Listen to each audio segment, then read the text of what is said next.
Bonjour les gens, une guidance pour le 3 décembre, le 3 décembre 2021, n'est-il pas? Donc voilà, j'ai un tarot ici et je ne sais absolument pas ce que c'est comme tarot. Je regarde dans la bibliothèque derrière si je vois une boîte qui correspond. C'est un Rider-Waite classique. Je sais pas d'où il sort. Bon, bon, on va faire avec. Alors, trois cartes pour le 3 décembre. Trois cartes pour le 3 décembre. Ça fait 3 pour le 3-3. Hop. Ok. Ah, il n'est pas si classique que ça, en fait. Il y a des images intéressantes. Et il y a des cartes intéressantes, qui plus est. Alors, une troisième, s'il vous plaît, que voici pour ce 3 décembre. Waouh! Alors, attendez. Je bois. J'ai fait plein de vidéos hier, j'ai perdu un peu ma voix. Le roi d'épée. Le roi d'épée d'abord. Et je pense que c'est bien le roi d'épée d'abord. Le roi d'épée, c'est... Ça peut être quelqu'un, le roi d'épée, ça peut être vous, ça peut être une énergie. Si c'est quelqu'un, le roi d'épée, c'est un intellectuel, c'est quelqu'un qui réfléchit, c'est quelqu'un qui use de la parole, c'est quelqu'un qui est... J'allais dire que c'est quelqu'un qui est instruit. Non, pas forcément. C'est quelqu'un qui est intelligent, donc ça n'a rien à voir avec le fait d'être instruit. C'est quelqu'un qui a son épée, qui peut couper avec son épée, qui peut couper des liens. Donc ça peut être un avocat, un juriste. C'est quelqu'un qui peut couper aussi par la parole. Euh, il coupe pas la parole, mais il va remettre les choses en ordre, il va remettre de l'ordre dans la vie en général. Par la parole, il va recadrer les choses. L'énergie du roi d'épée, c'est ça. C'est une énergie où il n'y a pas d'émotion, mais tant mieux.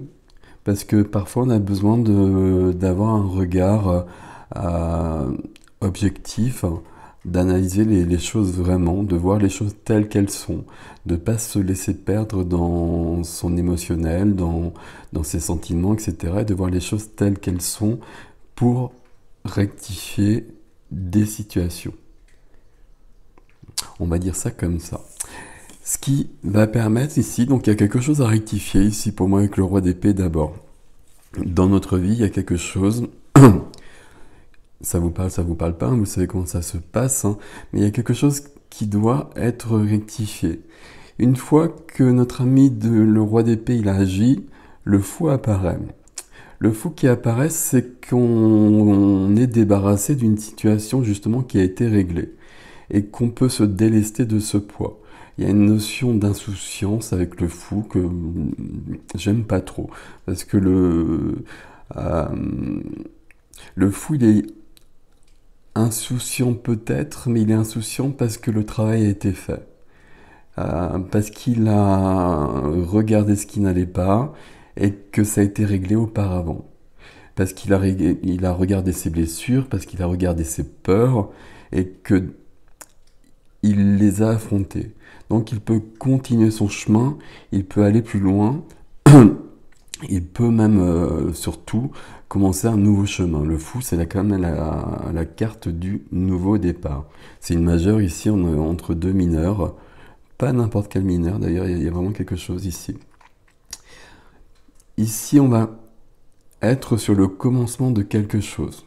Sur le commencement de quelque chose, en étant, j'allais dire, en étant entier. En étant entier, alors c'est pas très clair quand je le dis comme ça, mais parce qu'on a réglé quelque chose avant. Et à partir de là, on peut continuer à avancer.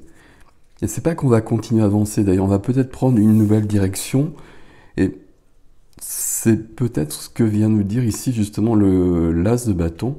Donc on a à la fois le fou et l'as de bâton. Un as, c'est toujours le début, quelle que soit la couleur. L'as de bâton, on est dans le feu, on est dans l'action, on est dans la passion, Euh, pas la passion amoureuse, hein, peut-être, mais ce serait plutôt l'as de coupe. On est plutôt sur la passion de la vie en quelque sorte, un élan de vie. Donc là, il y a quelque chose qui vient, il y a un désir nouveau, un nouveau désir, toujours pas forcément dans des notions sentimentales, hein. On peut avoir envie d'aller sur Euh, un nouveau chemin qui n'est pas, qui n'apparaît pas du jour au lendemain à mon avis, puisque la première des cartes c'est le roi d'épée qui ici va enlever ce qui nous empêchait d'aller sur ce chemin qui nous appelait visiblement depuis un bout de temps. Avec les bâtons, on est dans de la passion, on est dans de la création. Ici, il y a des belles choses, hein. C'est un beau tirage ici. C'est un beau tirage pour ce 3 décembre. Il y a des choses à régler dans notre vie, donc on va être dans l'énergie du roi d'épée. C'est pas n'importe quelle énergie, on est bien sur l'énergie du roi, donc sur la maîtrise. Donc c'est une belle chose.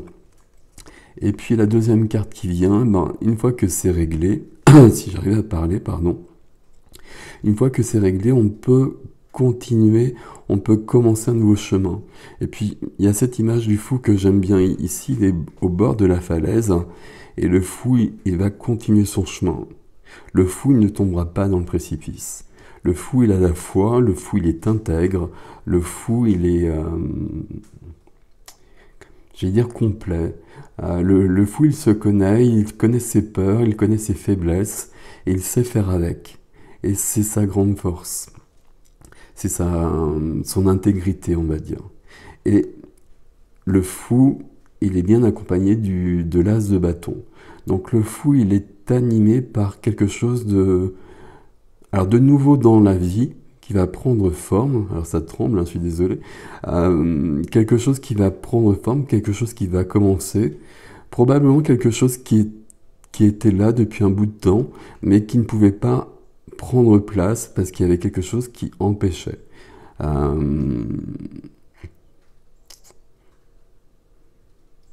Je suis en train juste de me poser la question, est-ce que ça peut être au niveau sentimental?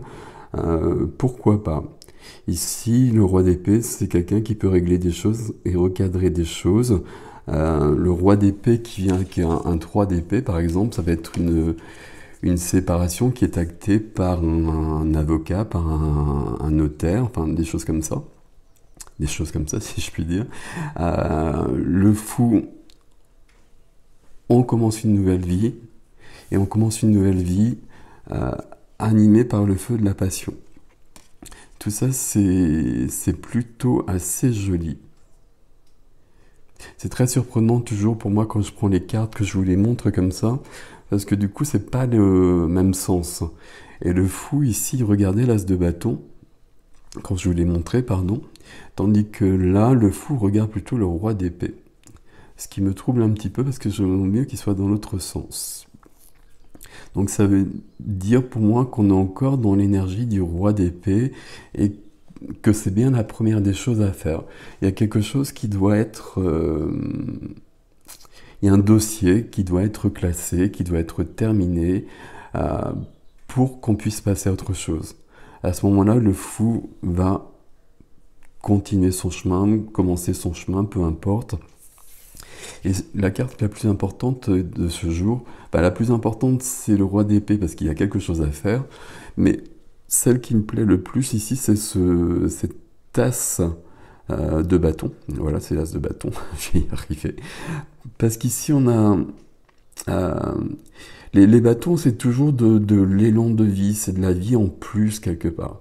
L'as de bâton qui arrive dans un tirage et qui arrive après le fou comme ça, c'est qu'on se lance dans quelque chose qui nous passionne, qui nous anime, qui nous rend vivants, qui va nous rendre joyeux.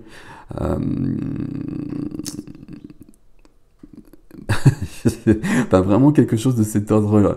J'aurais trouvé d'autres mots pour vous le dire d'une manière plus forte, parce que ces deux cartes-là en même temps, c'est vraiment très très puissant. Et puis, ces trois cartes, c'est pas n'importe quoi, parce qu'ici on a le roi, donc la dernière des figures du roi d'épée, la dernière carte des épées en quelque sorte. Au niveau des bâtons, on a la première carte des bâtons, et au centre, on a le fou, qui est, alors au niveau des majeurs, soit la carte 0, soit la carte 22, ou soit une carte différente, qui ne rentre pas justement dans l'ordre des majeurs. Le fou, il reste à part, le fou, il est dans son intégrité, il n'a pas besoin de suivre l'ordre des choses, il n'a pas besoin de suivre le déroulement même des majeurs du tarot. Donc ici, il y a le 0. Dans d'autres cas, c'est pas indiqué. Pour certains, c'est le 0 avant le magicien, avant le 1. Parfois, pour d'autres, ce serait plutôt le 0 qui apparaît en 22 après le monde. Et pour certains, même le fou apparaît entre chaque majeur pour justement remettre les choses en place. Parce que le fou se débarrasse de tout ce qui ne convient pas. C'est une belle énergie ici. Bon, voilà les gens. Ici, en tout cas, il y a quelque chose à régler. On classe un dossier et à partir de là, on peut avancer dans notre vie vers quelque chose qui nous anime et qui nous met en joie. Et bien, c'est bienvenu. C'est bienvenu. Voilà, je vous souhaite une très très belle journée. À bientôt.